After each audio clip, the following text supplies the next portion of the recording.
In the previous lecture, we created a new project and added a toolbar and a view pager to it. Now we are going to create a separate layout for our slideshow.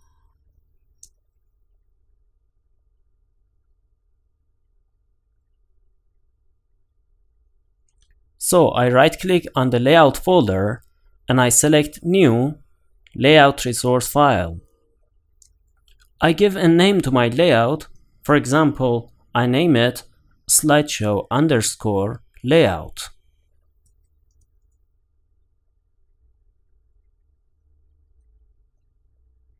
I make sure that its root element is linear layout. I click OK, and as you can see, our slideshow layout has been created. I go to the text section.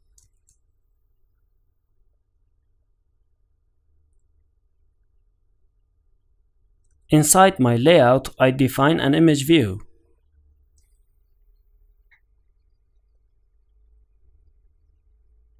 I set the width of my image view to match parent and its height to the height of my view pager, which I already set to 220 dp.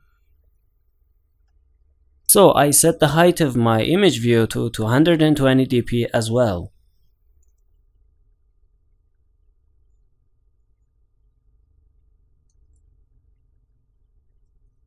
After width and height, I define an ID for it. @ID / imageview_ID.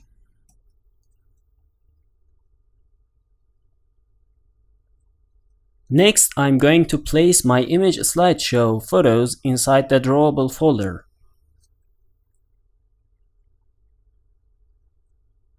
I have already downloaded a couple of images from the internet.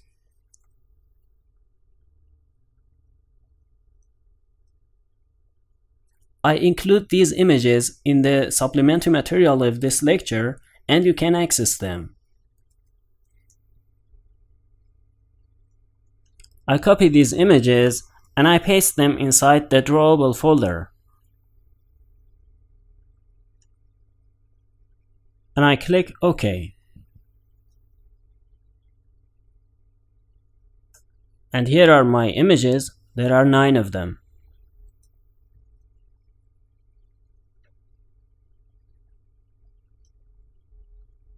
Once I have placed my slideshow images inside the drawable folder, I type for my image view Android:source. For its value, I enter one of the images of the drawable folder. For example, Angry Birds. @drawable/Angry Birds.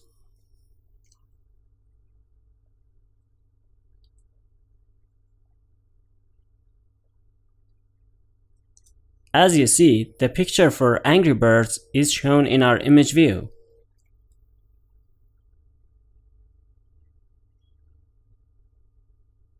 Next, I use the scale type attribute, and for its value, I enter fitxy. This means that all my images will be scaled based on independent scaling of x and y axes.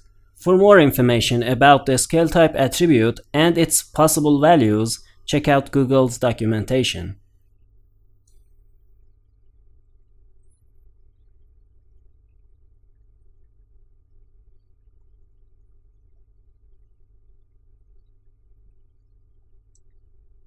As you see, our image view also requires a content description.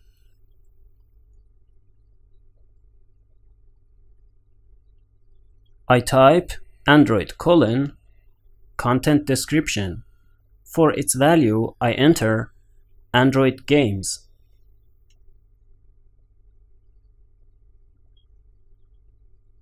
I press Alt and Return, extract string resource, and OK. You see that the image view warning is now gone. So far, we created a new layout, and inside the layout, we defined an image view.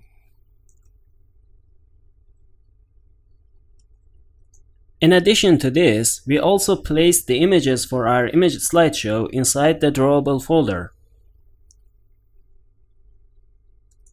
For now, we're done with the slideshow layout. I close it. Now I must create a new Java class for my slideshow layout.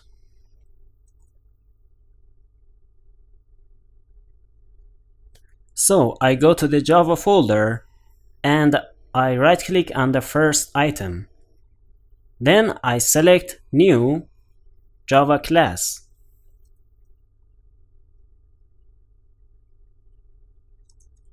In the name section, I enter a name for my new class. I type, for example, SlideShow Adapter.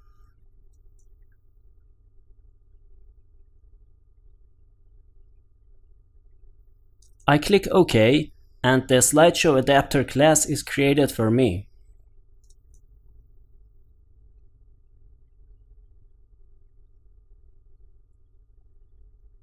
Once the class is created, I remove these comments.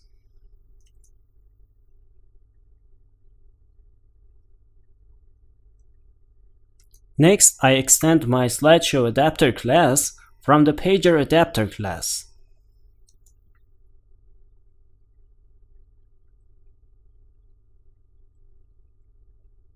You see that Android Studio is showing an error message. I press Alt and Return and select Implement Methods. My class requires two methods, getCount and isViewFromObject. So I click OK so that these two methods are automatically added to my class.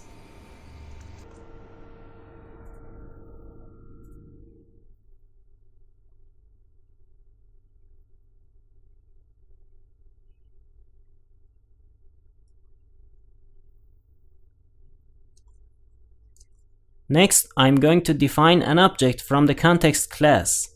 So I type private context and I name my object context.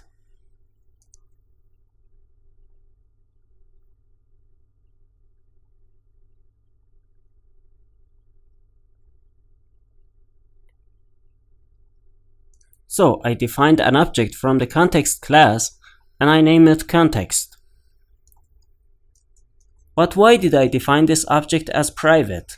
That's because the context object is to be used only within the SlideShow Adapter class. So I used the private keyword to limit the scope of this object to within this class.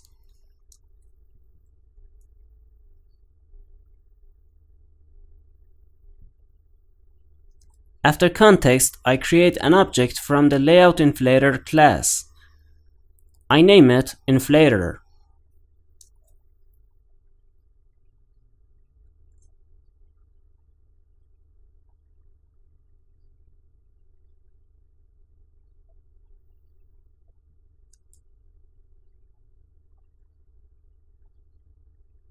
Next, we need a constructor. I press Alt and Return and select Constructor.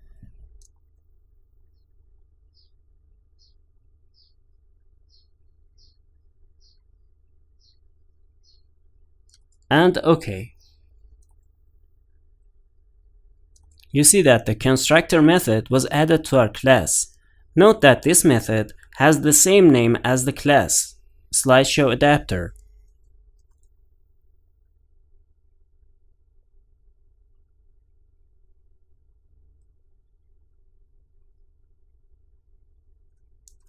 So far, we created a class named SlideShow Adapter which extends the PagerAdapter class. We also added two methods, getCount and isViewFromObject, to our class, which are mandatory methods of the PagerAdapter class.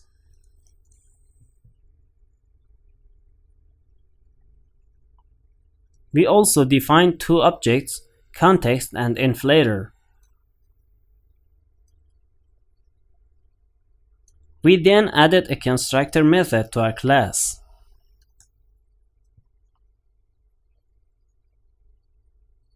Now I need to define an array where I will keep all my images. This means that all my image slideshow pictures will be held inside an array.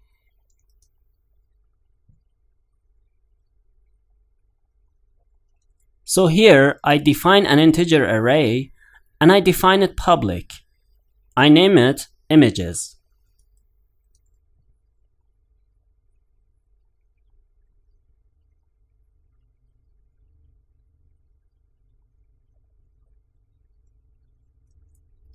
Equals, I open and close curly braces. This means that I defined an array from the integer type by the name of images. Now I'm supposed to keep my pictures inside this array.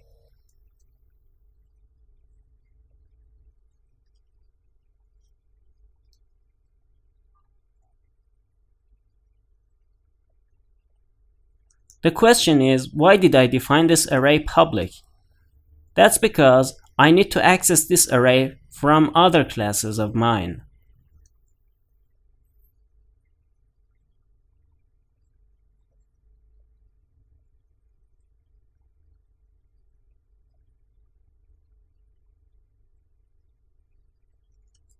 Then, between the curly braces, I enter the images that I have placed inside the drawable folder one by one. For the first image, I type r.drawable.angrybirds.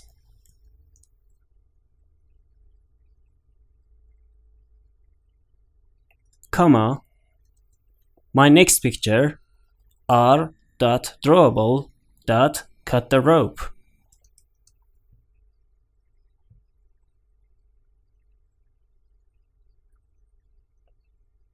Again, comma, my next picture, r.drawable.worms3.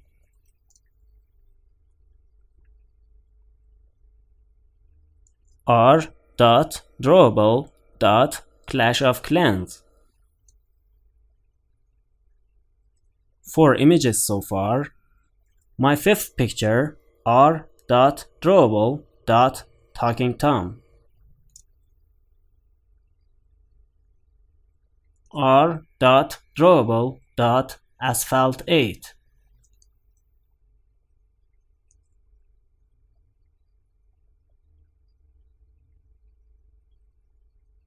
r.drawable.poo.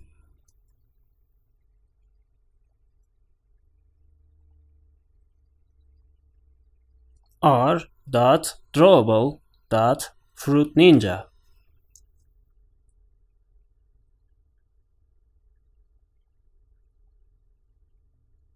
And my final picture, r.drawable.where'smywater.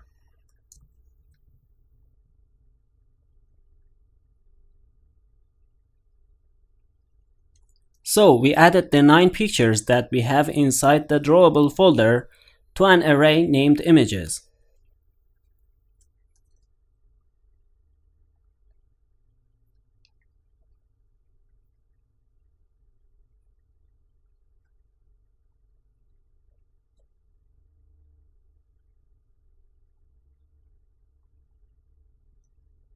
Now I go down, and inside the getCount method, I need to determine how many pictures my SlideShow has.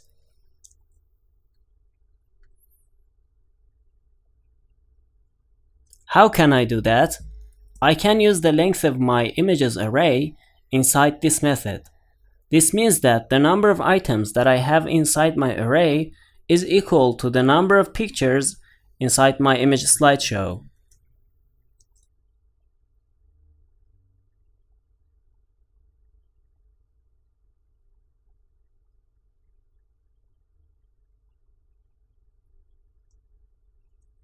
So, inside the getCount method, for the return statement, I delete 0, and instead I type images.length.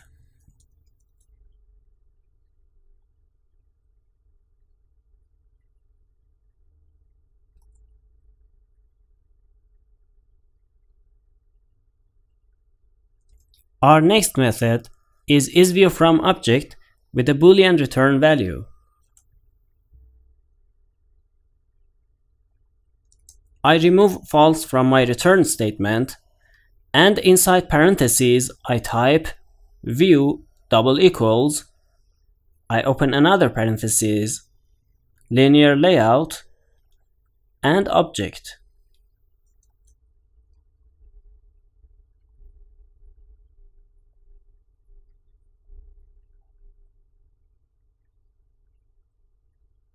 Now we need other methods as well. I go to the code menu and I select override methods. The methods that I need to add to my class are instantiate item and destroy item. I add these two methods to my class.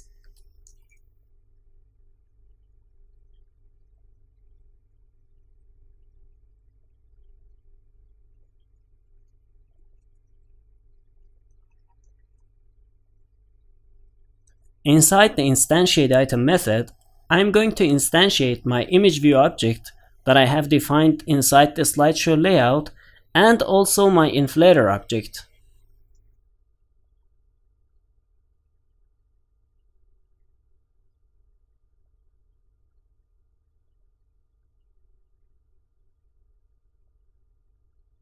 So I type inflator equals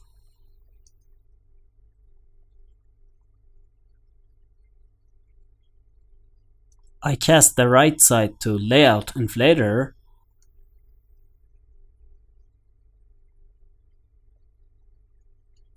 context dot get system service.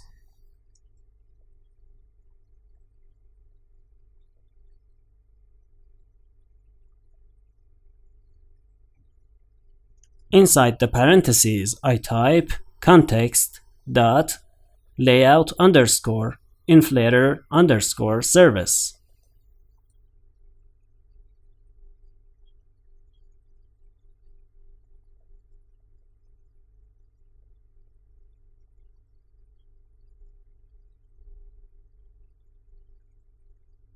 That's it for the instantiation of the inflator object. Next, I define an object from the view class. I name it view equals inflator dot inflate.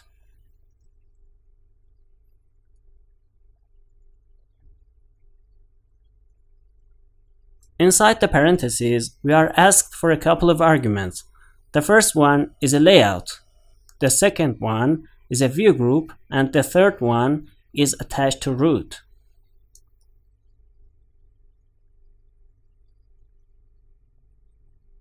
For the layout argument, I need to enter the layout that I have created for my image slideshow.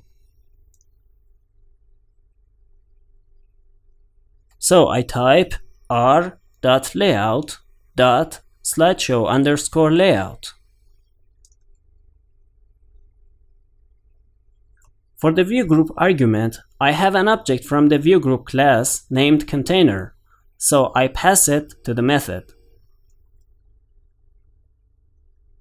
And for the final argument attached to root, I type false.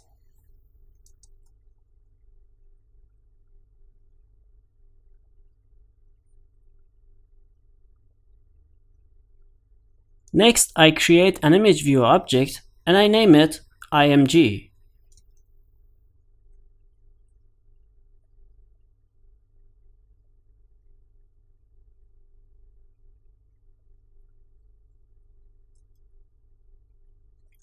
Equals, I cast the right side to image view, view dot find view by ID. I connect this object to the image view that I have inside the slideshow layout. I type r.id.imageview_id.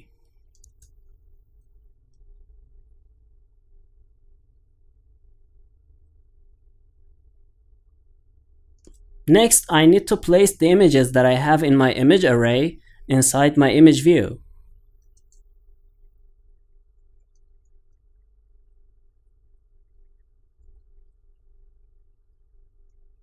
So I type img dot set image resource.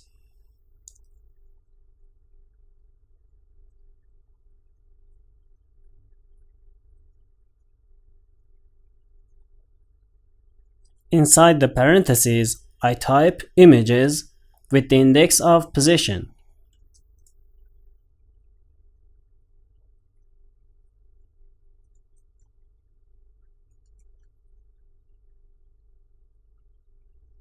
This way, the images inside my images array are loaded into my image view.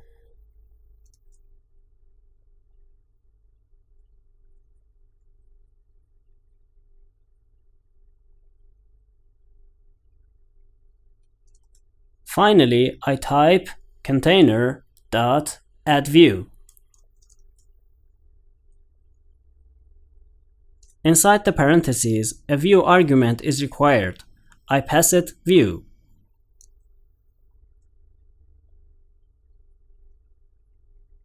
Since this method has an object return type, I type return view.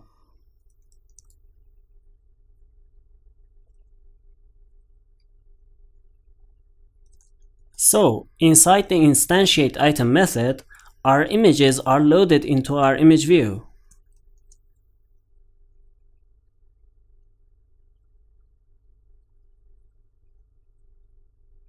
The next method is destroy item.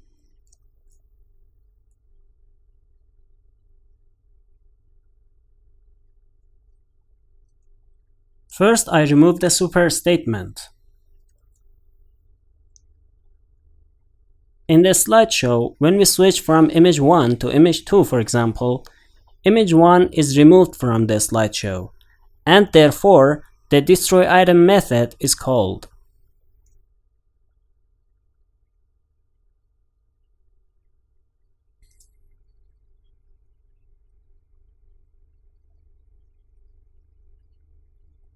So inside this method, I type container.removeView.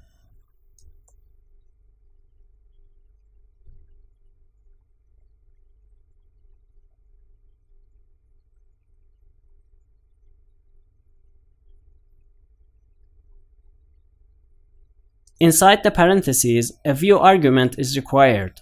I open another parentheses, I type linear layout and object. And that's it for the destroy item method.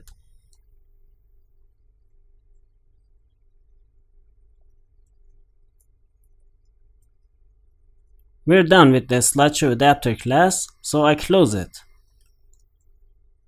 All the operations related to our image SlideShow are performed by this SlideShow adapter class. Now I open the main activity class and I create an object from the ViewPager class.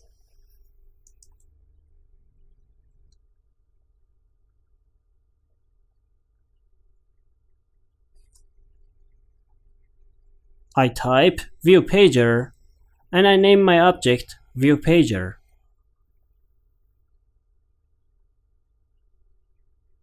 I also create a SlideShow adapter class.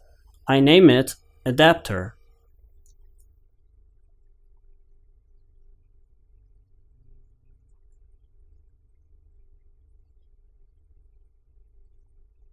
Now inside the onCreate method, I instantiate these objects.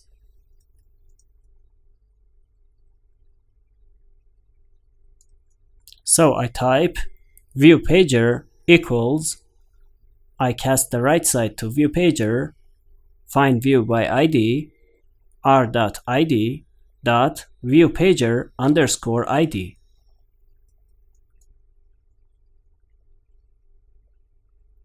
This way, we connected our ViewPager object to the ViewPager that we have defined inside our activity main layout.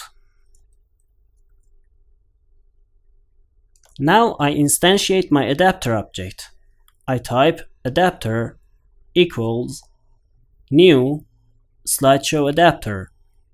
Inside the parentheses, a context is required, so I type this.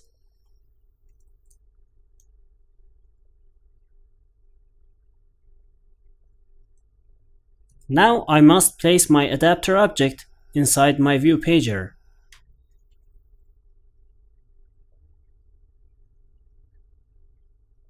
So I type view pager dot, I call set adapter, and I pass it my adapter object.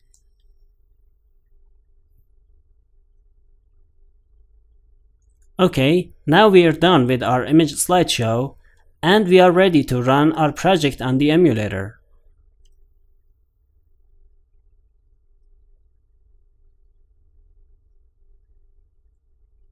I run my application.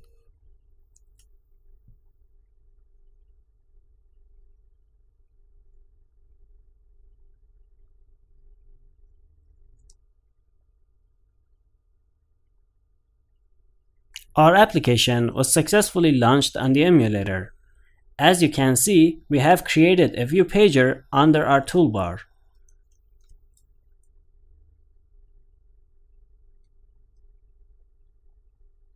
We have placed an image view inside our view pager. Together, they make up an image slideshow. Now, the image for Angry Birds is shown in my image slideshow. I'm going to swipe it to the side.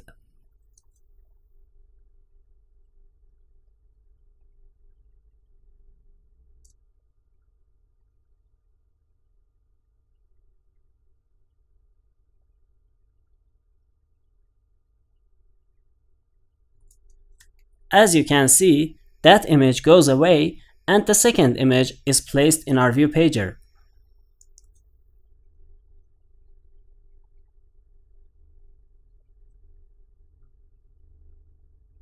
In the same way, the third image and the fourth image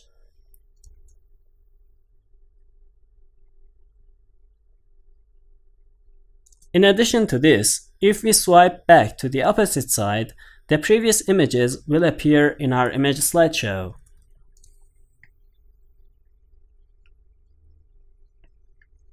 The image slideshow we have created so far has an important shortcoming. The drawback is that due to the large size of our images, the transition between the images inside the slideshow is very slow. So in the next lecture, we are going to solve this problem. Be sure to watch it.